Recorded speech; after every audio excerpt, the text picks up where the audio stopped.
637 on News Radio KWOS. Austin Petersen and John Marsh are here. Welcome back to the morning show, Jefferson City's News Radio on KWOS. Cori Bush, progressive activist, leader of the swelling protest movement for racial justice, toppled Representative William Lacey Clay Jr. of Missouri in a Democratic primary on Tuesday, notching the latest in a stunning string of upsets against the Democratic Party establishment. Mr. Clay was part of a 50-year family dynasty in this seat. But a lesser told story in the news last night was the Republican primary in that race. Joining us right now is the winner of that Republican primary. He's Anthony Rogers. He's a comedian, an actor, and then is the head of the Anthony Rogers Show and the founder of the StLouisTimes.com and candidate for U.S. Congress. Welcome to the show, Anthony. Hey, thanks. Long-time listener, first-time caller. Hey, thanks for coming on, Anthony. Congratulations on winning your primary in that race. I'm sure you're pretty excited about it, but I was absolutely shocked when I heard about the obscene amount of money that you spent to win that primary. How much did you spend? $28. It took a long time to get that money together.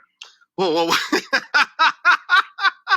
I can already tell you're going to be corrupted by that now. So wait a minute. How do you win a primary with $28? I guess this is probably a pretty heavily Democrat district here, huh?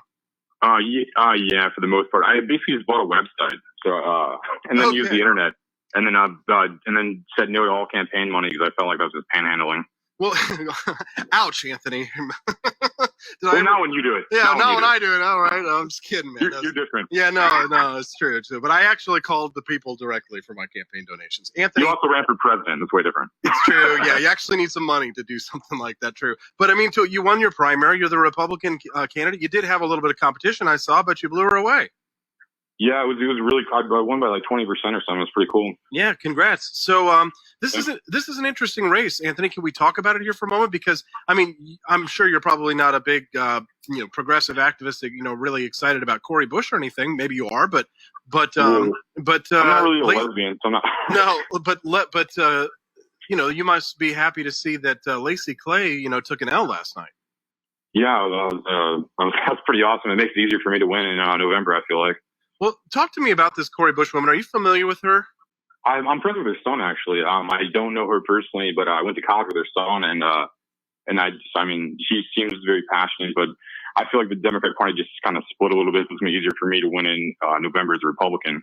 So what's the message here? So she's out there. She's basically, kind of like a proxy for the Black Lives Matter movement that's sweeping this country right now. What kind of message could you offer that could be more appealing to your constituents to be able to replace this kind of like AOC style character?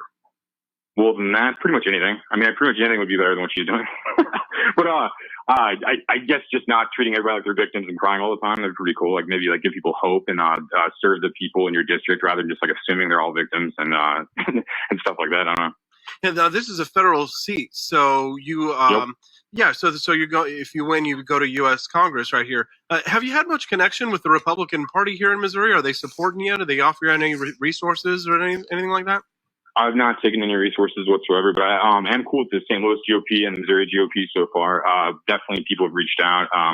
Yeah, I'm refusing all donations because I'm not, like I said, a panhandler. So. Keep saying that, Anthony. Makes me laugh.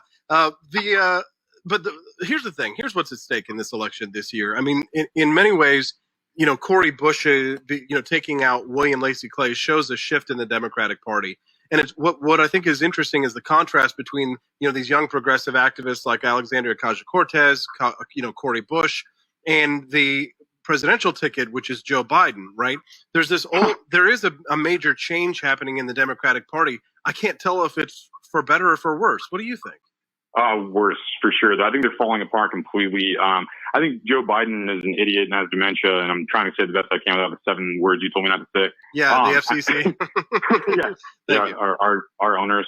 But no, I think Joe Biden's a complete joke. I think AOC got lucky, bartender got lucky. I think Cori Bush is going to lose to me in November. So, I mean, I don't really see much hope for them in this town. I think people are kind of going away, especially like the Epstein logs coming out and everybody being a pedophile in the DNC and stuff. So that's pretty hard, to deal with.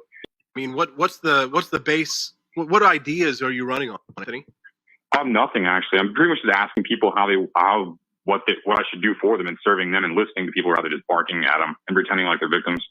Now, since you're in St. Louis, I can imagine that the local ordinances there are quite onerous. What do you think about things like mandatory masks? Well, I haven't worn a mask yet, so. Really? So, yeah, I'm not a cuck. So wait a minute. You're like one of those guys that takes your beard and just like rolls it up over your nose if they make you.